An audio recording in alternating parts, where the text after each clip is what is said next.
I'm Richard Roeper, and coming up next, Robert De Niro thinks he's a genius even when he's reduced to living on the streets. It's my review of Being Flynn next.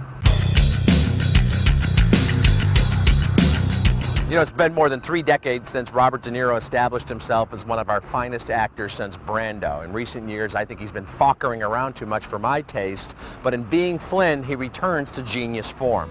America has produced only 3 classic writers: Mark Twain, J.D. Salinger, and me. In lesser hands, an indie-looking film about a struggling young writer wannabe who reconnects with his failed writer of a father might be unbearably precious. But thanks to Nick Flynn's memoir, Paul Reitz is co-writing and directing, and the richly gifted cast, this is a superbly crafted home run. This isn't my father's story. Well, it is, but he's not telling it.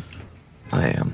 Paul Dano plays Nick. He's a damaged but essentially good-hearted guy with self-destructive tendencies. In flashbacks, Julianne Moore is heartbreakingly effective playing Nick's mother. You know where that letter was written from? Prison. Mm-hmm. And dominating every moment he's on screen is Robert De Niro as Jonathan. It's been a long time since we've seen De Niro play a taxi driver with violent tendencies. I am an upstanding citizen of these United States. I had a disagreement with my scum-sucking landlord. I keep saying Olivia Thirlby should be a star, and she delivers another terrific performance here playing Denise, who works in a shelter and urges Nick to take a job there. You like a do-gooder? No, I'm a do-batter, but I work at Harbor Street.